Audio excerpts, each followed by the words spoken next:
going to keep this sniper rifle around just in case someone else wants it. But I have my doubts that we need it for anything.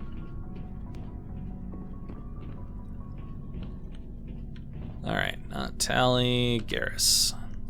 Can you wear this? You cannot. Oh well. That is completely fine with me. We will keep it around for the moment. By the way, I want to go ahead and Omni-Gel this. Alright, so that was Toxic, Cryo. Yeah, I'm going to keep those. That'll basically be our elemental grenades.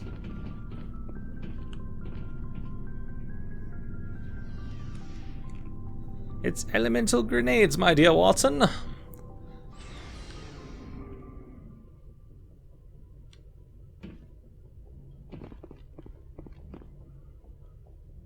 That Citadel is coming up now. And we'll just probably go slinking around off camera, see if there's anything actually happening in the Citadel. And if not, then we'll head back out. You were fun, Shargila. I have you written down, right? Because there was like a couple different things. Yeah. Also, I don't know if I've mentioned this yet, but yes, I have seen that there's electronics on the other guys. I don't know why I missed it while I was looking straight at it, but whatever.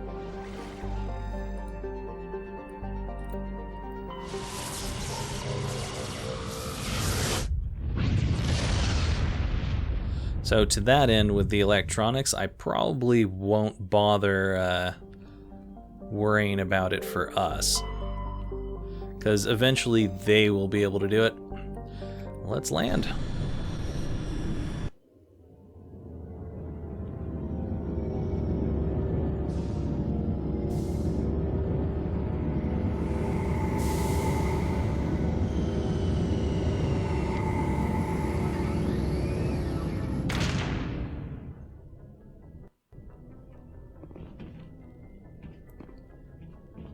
Alright, off we go to a familiar place, a heat monitor. Huh, that's new. Let's see what we got in the old codex. Ships and vehicles. Heat management.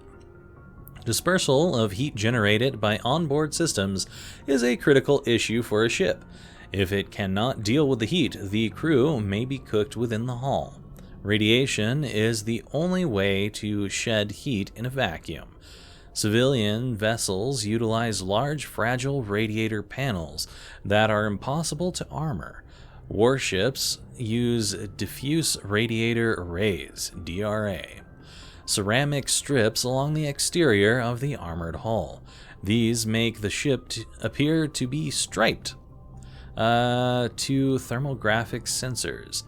Since the arrangement of these strips depends on the internal configuration of the ship, the patterns for each vessel are unique and striking. On older ships, the DRA strips could become red or white hot. Dubbed tiger stripes or war paint by humans, the glowing DRA had a psychological, not a physiological, whatever, impact on pirates and regular forces. Strip radiators are not as efficient as panels, but if damaged by enemy fire, the ship only loses a small portion of its total radiation capacity. In most cases, a vessel's DRA alone allows it to cruise with no difficulties. Operations deep within a solar system can cause problems.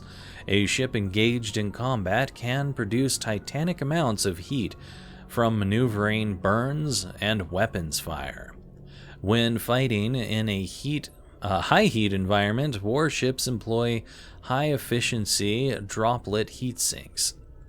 In a droplet system, tanks of liquid sodium or lithium absorb heat within the ship. The liquid is vented from spray nozzles near the bow as a thin sheet of millions of micrometer scale droplets. The droplets are caught at the stern and recycled into the system.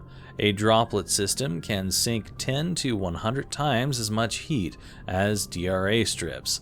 Droplet sheets resemble a surface ship's wake through the water.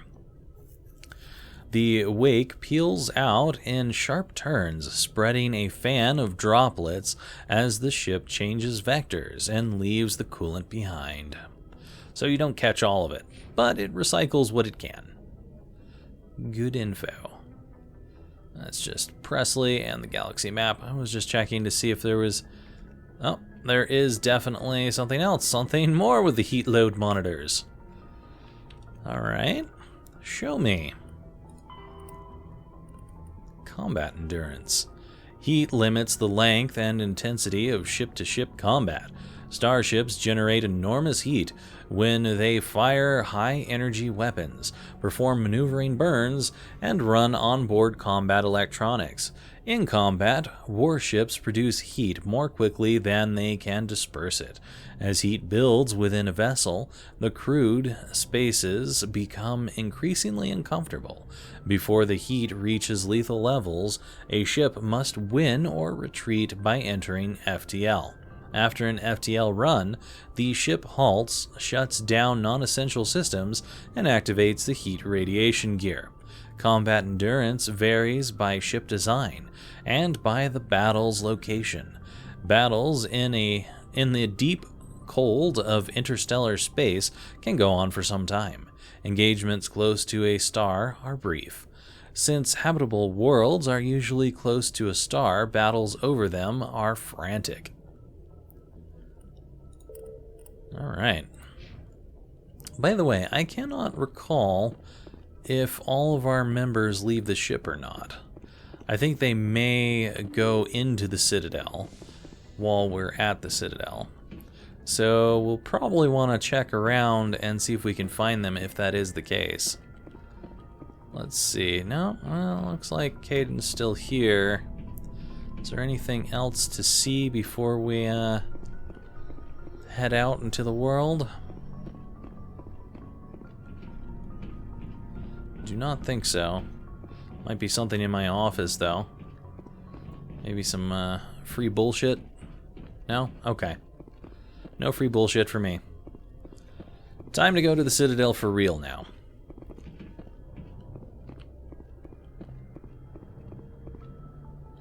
So we may or may not see anyone from our ship in the Citadel. If we do, I'll make sure to catch it on camera. I think for the most part, though, I'm not going to be catching anything on camera as we're walking around the Citadel, just because it's quite large and there may not be anything worth seeing. Oh no, we're actually going to take a crew with us. Well, we will take you two, because you are my favorite crew. Interior pressure with exterior atmosphere. Logged. The commanding officer is ashore. Exo Presley has the deck. Suppose it's possible that, okay, Tally. It's possible that the rest of them could be around. Rear Admiral Mikhailovich, huh?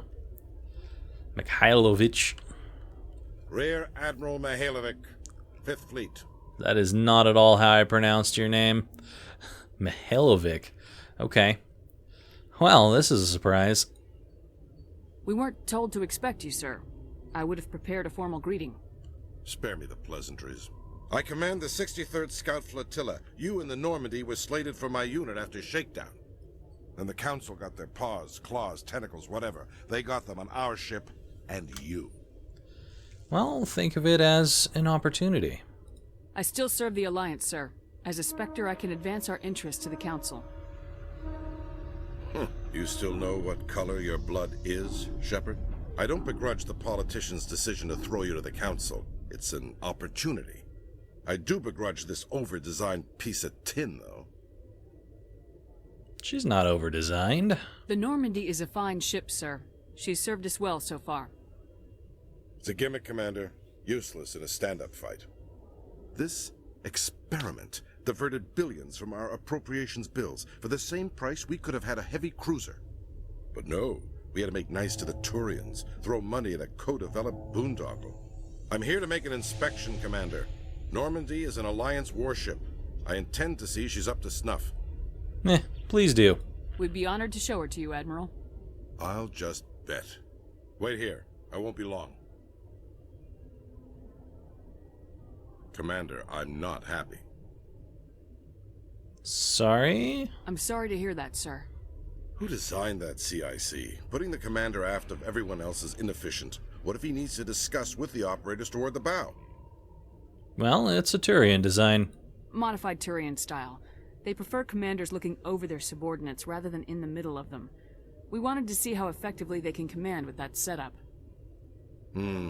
Reasonable goal, but they should have studied that in a lab rather than on a frontline warship. I had to shake my head at that drive core of yours. 120 billion credits at element 0 to make this thing able to move without giving itself away. You realize we could make drive cores for 12,000 fighters with that money? What good is it to hide for a few hours anyway? Useless. It's useful. We can loiter in an enemy system and monitor traffic, or drop infiltration teams on enemy worlds. Normandy could be more effective than the Solarian STG. Maybe. But that's not the job of a proper warship. We're supposed to find and kill the enemy fleet, not count how many times their garrison goes to the bathroom. And we need to talk about your crew, Commander. Krogan? Asari? Turians? What are you thinking, Commander? You can't allow alien nationals free access to Alliance equipment? They're allies. And I don't take kindly to your tone. Between Saren and the Geth, we have enough enemies out here. Treating other species with suspicion and distrust won't win hearts and minds. That assumes the hearts and minds are worth winning. That hasn't been proven yet. You have anything else to say, Commander? Any other justifications for the state of this vessel? Yeah, we need to build bridges, asshole. I think Normandy is a good ship, sir. Even if you disagree, you have to see that her joint construction and multiracial crew make the Alliance look better. Your job is to look good, Commander. The Alliance navies is to win wars. I'm not convinced Normandy isn't a waste of taxpayer money, but I am convinced that you believe otherwise, and that you'll use it to its best ability. I'll be submitting a report to the Joint Military Council. It will not be as negative as I'd planned. Good hunting, Commander Shepard. Make us proud. Well, that went well, I guess. we leveled up because of it. Just having a talk. Oh, hey, we can inspect the weapons and the hull here. So we've got something for the weapons. Let's go check out the hull here. Anything else to inspect? I guess not. Thought I saw something, but nothing. Alright, well, let's go ahead and we can't do anything more with charm right now, so who cares? I've got lift already. I don't really care about getting electronics now that I know that our team has plenty of electronics. Maybe Unity is something that I should look at getting at this point. I don't know. At the same time, I would love to get some more into our shotguns here. Let's see. I've already got medium armor. I don't really need the tactical armor right now. Assault training could be nice. Yeah, I think I'm just gonna go for shotguns at this point, just because it could give us a lot more. Wait, Spectre training is going to increase health and accuracy, the duration of all our powers. That's kind of nice, and this will be nice too. Yeah. You know what? We're gonna get at least Unity 1 here, and then we'll think about doing shotguns next. I think that's actually going to be important. Damn it, Tally! Getting in my way. She's so thin and scrawny, too. You'd think that she would never get in your way, but she's all over the place. Alright, by the way, we do need to read what we got here. It's either the drive appearance here or... Yeah, it's got to be the drive appearance because I don't see anything else. And then the other one is armor? No, we examined weapons. I guess that armor is considered a weapon? Okay, sure. Why not? Anyways, the appearance of the FTL drive. New space travelers ask, what does it look like outside a ship moving at faster than light speed? I swear that we've read this one already. Part of the answer can be seen in a simple pane of glass. Light travels slower through glass than it does through open air. Light also moves slower in conventional space than it does in a high-speed mass effect field. This causes refraction. Any light entering at an angle is bent and separated into a spectrum. Objects outside the ship will appear refracted. The greater the difference between the object exterior and subjective interior speeds of light, the greater the refraction. I feel like we've read this. Is there like something on the primary that I'm missing? Yeah, okay. Yeah, we've definitely read that before. That sounded so familiar to me. Let's check out the ablative armor, which is one that we definitely haven't read. A warship's kinetic barriers reduce the damage from solid objects, but can do nothing to block Guardian lasers, particle beams, and other forms of directed energy weapon. The inner layer of warship protection consists of ablative armor plate designed to boil away when heated. The vaporized armor material scatters a dew beam, rendering it ineffectual. A scaffold is built around the interior pressure hull, with sheets of ablative armor hung from the structure. Ships typically have multiple layers of armor separated by empty baffles, spaces often used for cargo storage. Cruisers with a lack of internal space to fit dedicated fighter hangars store the shipboard fighter complement in the baffles. It is not unknown for enlisted crew to build illicit alcohol distilleries in some obscure corner of the baffles, safe from prying eyes.